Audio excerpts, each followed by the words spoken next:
All right, what's going on, guys? So, no Krista here yet. She's back at her house taking a shower. I figured I would stop at the store and see what they have. I know this store has had Wagyu before, so I'm hoping they have it again. The main thing will just be if they have it. If they do, then we get to have some Wagyu for dinner. If not, then no Wagyu for dinner. So, hopefully they have it. If not, I don't know if I want to try any other stores just because their meat's a little iffy, to be honest. And this store's meat is pretty good. So, let's go see if they have Wagyu.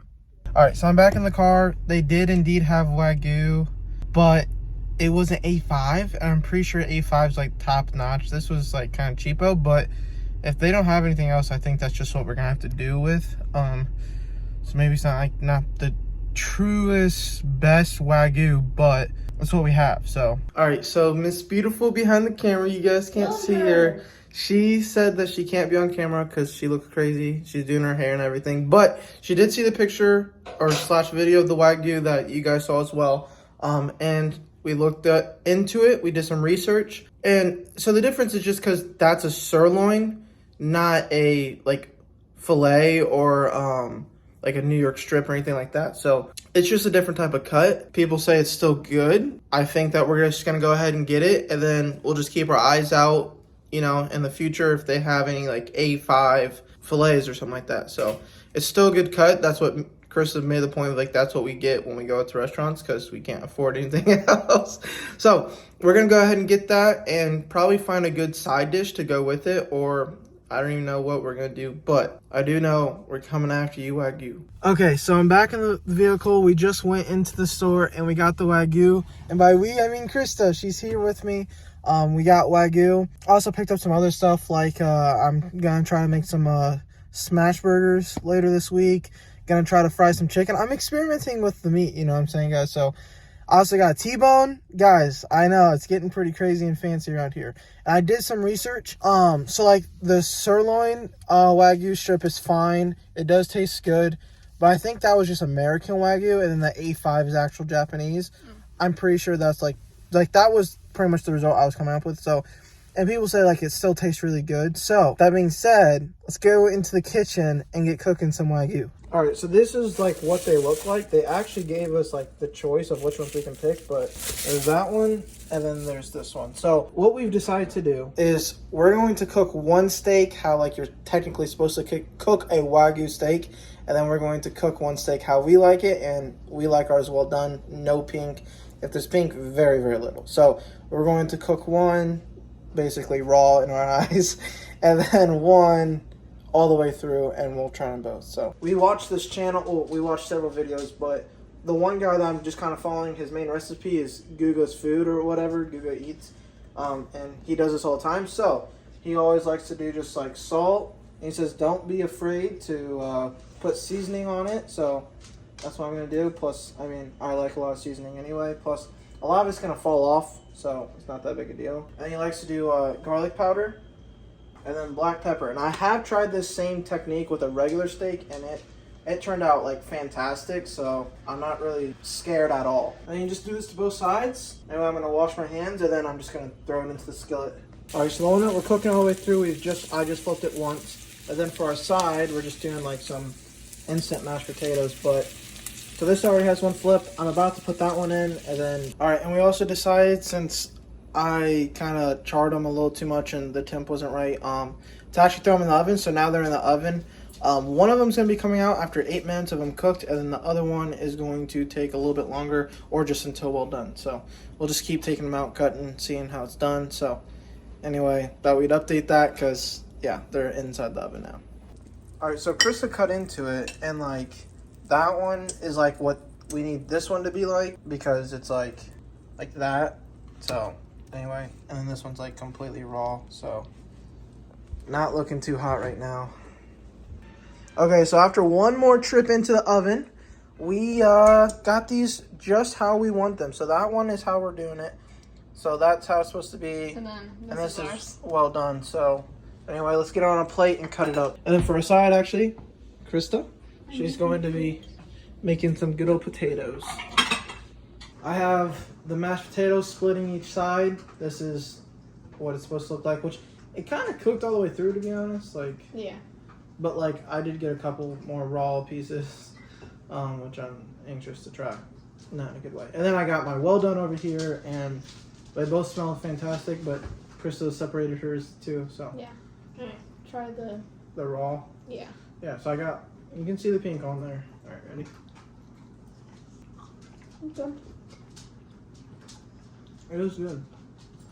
I mean, other than just kind of tastes like a regular steak. That's what I was gonna say. Like, it does have a little bit of a distinct taste, but not much.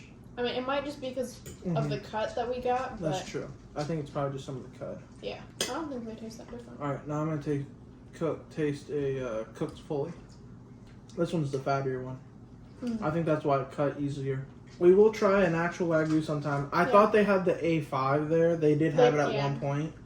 But I mean, it is really good, but it's nothing like crazy. No.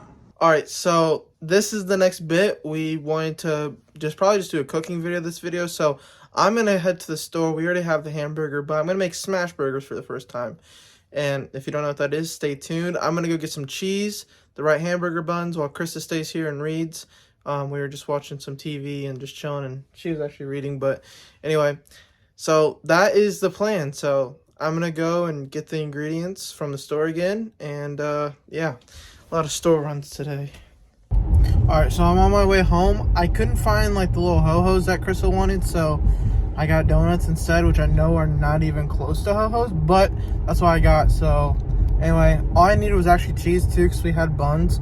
The whole point of us even having burgers today is because the buns were supposed to expire today or tomorrow, which probably doesn't matter, but anyway, it doesn't matter. We're eating it, and I'm excited to cook these.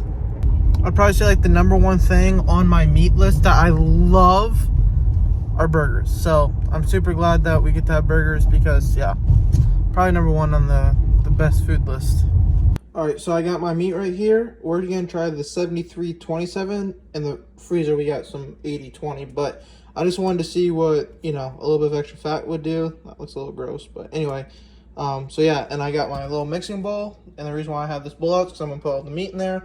These are the spices I'm going to be using. Garlic powder, smoked paprika. And the reason why is just gives a little bit of a zing almost. And then our nasty ground black pepper. We should probably get some new one because it is almost out. And then in this container is a bunch of salt. So that is what we will be mixing in here. Alright, so I'm going to go ahead and put my meat inside this thing. Oh, and this is the cheese we're using. Not that it matters, but just regular deluxe cheese. I'm letting you guys know all this stuff so you guys can do it yourselves at home. Because if you don't know what a smash burger is, it's self-explanatory really. It's just a burger that's like smashed. Yeah, but yeah, like the 73-20, what is it? Yeah, 73-27. Usually you want to go for about a good 80-20, like 80% lean, 20% fat. And that fat is like what even gives the meat flavor. It's what all that grease is and stuff. So this, I can even just see, has a lot more fat. Yeah, this has so much more fat. So I'm excited to kind of try them. You can also do this with like venison or like deer meat or whatever. Or like bison. That's what I want to try. There's actually a really cool restaurant up like in Chicago area that I saw that does like a bison smash burger, and I'm really wanting one of those. But anyway, so yeah, I'm gonna go ahead and add my salt. I need to make sure to add a lot because it's gonna get all mixed in. Now I don't want too much salt, but just enough. Garlic powder, you don't want that much. All right, I mean you can season to your liking, but just enough to give it a good old garlicky taste. That's it. It's all about flavor. All right, so that's the seasoned meat. I'm gonna mix it up, and this is what it looks like. Boom, done, just like that. And the camera is not making it look too good, but I swear it smells and looks good on camera. So yeah, and I'm gonna make little balls like about the size of my hand and put them on this baking sheet right here. You just kind of want to make like a small like a small little ball, like nothing too big. It should fit in your palm like that, because you want them nice and thin, you know what I'm saying? Like, so yeah, this is about a good ball, because you're gonna put it on there like a ball and you're gonna smash it. I mean, I don't know, I just think I'm just not a huge fan of steak in general. Yeah, so yeah, like it wasn't bad, but it just tasted like normal steak. Yeah, and it could have also been the cut or how we cooked it, or just the meat itself. Yeah. which is the cut, I guess, is what you're trying to say. Yeah. But anyway, That one's big yeah, compared to the I'm gonna others. take some from him. He doesn't get all that. All right, so all I'm gonna do is I'm gonna practice with this one right here, and just like that, it's gonna start to sizzle, and you just smash this bad boy down. There you go. And then I just gonna push that to the side and do the next one. Now we did preheat the oven, or Krista did. Yeah. But I like my buns toasty. which is good, because this needs it. But I don't know if you guys can see on camera, it makes it look weird, like almost a gross look, but there's a lot of paprika that I'm smelling and looking pretty good. You just let it sit for a couple seconds, flip it, and then let it a couple minutes, and then flip it again, and then I'm gonna put the cheese on there, and then there you go. Krista just threw the buns in, and these are the done ones. Well, nasty mess right there. We got to clean up the counter when we're done, but these are the 3 done ones. Those are like the little small ones, and then these 2 are the last ones, and then burger time. All right, so we got our smash burgers, and as you can tell, the buns, I don't know if you guys can see or not, but the buns are huge compared to the burgers, which doesn't really matter, but we made double cheeseburgers. Yeah. And man, they, like, look how juicy that is. Like, I don't know if you can tell, but man, it's just really looking good. So, go ahead and get this double cheeseburger down. Okay. Wow. I think next time, I won't do as much smoked paprika. Mm-hmm. Other than that, really good burger. Mm-hmm. Like, it's actually just so juicy, guys. Like, good burger. Mm-hmm. That's what they tested on, is juiciness. Oh, I see. Yeah. Kind of tastes like taco seasoning. It kind of does. Paprika. I mean, maybe that's within taco seasoning. All right, so I hope you guys enjoyed this type of video. Honestly, it was super last minute, so I apologize for that. Yeah, we just wanted to do something with cooking because we do enjoy cooking, and we just wanted to experiment today. Like I said, one thing, especially for my future self, don't use so much paprika, okay? I mean, I put quite a bit, and like with that much like of a fattier meat, since there's so much grease and stuff going, it just keeps cooking in it. And like the smoked paprika especially, it just really gave it like almost like a deep taste. So be careful when you put that paprika. You just need just enough, barely, and then salt, pepper. You can do that good enough, and then there you go. So I think that's just gonna be a wrap for the video. A lot of good stuff coming up, so subscribe. We are getting married this year, so that's exciting, and we talked a lot about that stuff today. So like with photos, food, like catering, stuff like that. So gets me excited that I'll get to be married to her for the rest of my life. So anyway, yeah, I think this is gonna just be a wrap. All right, well, thank you guys so much for watching. We will see you Next time.